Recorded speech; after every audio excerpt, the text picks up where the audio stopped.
Have you ever asked yourself, why am I not cool? Hi, my name is Ian Appington, and I have a simple answer to your question.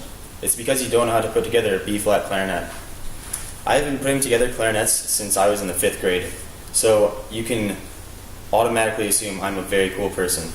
Today I will be teaching you how to put together and properly hold a clarinet. Before I teach you how to put it together, you're going to want to know what each individual piece does. Starting with the bell. The bell doesn't actually do anything technically, but it's more of an embellishing piece that allows the instrument to sound better. The lower joint has a bunch of keys on it, and this is used to make different tones. The upper joint is pretty much the same thing as the lower joint, except it's upper. The barrel is used to make the clarinet longer, making it a deeper sounding instrument than, say, an A clarinet. Actually, an A clarinet is lower, an E flat clarinet. Last but not least, we have our mouthpiece and ligature. The mouthpiece is probably the most important part of the instrument. This is used to hold the reed in place, and the reed vibrates against the mouthpiece, and the ligature is put onto the mouthpiece and holds the reed in place. So now that we know what each individual piece does, we will begin to put the clarinet together. So before you do anything, you're going to want to get a reed, and you're going to want to soak it in your mouth. Usually you just do this while you're putting together the clarinet, but for speaking purposes, I'm not going to do that. So I'll set that off to the side.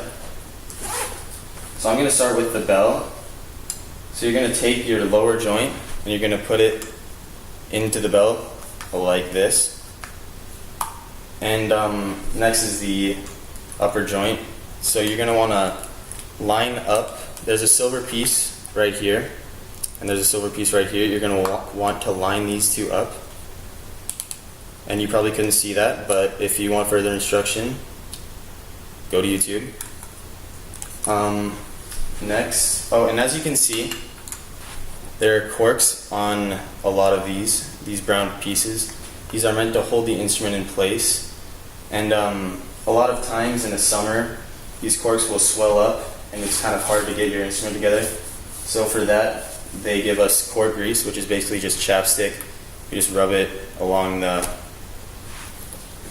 cork, and you can put your instrument together more easily. So we're going to put the barrel on, and last but not least, the mouthpiece. So the mouthpiece, there's a flat part to it. And you're going to want to line the flat part up with this silver key right here. And then you're going to want to take your mouthpiece your reed that you've been sucking on, and lay it flat against the mouthpiece so that the top of the reed lines up with the top of the mouthpiece. And then you'll tighten your ligature. So now that we have put together our clarinet, we're going to want to know how we hold it. First, you're going to take your right hand, and you're going to take your fingernail and place it on the thumb rest.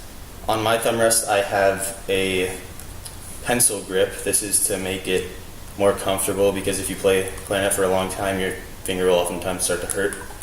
And next, you're going to take your left hand, and you're going to put your thumb on this back piece right here. And that's how you hold it.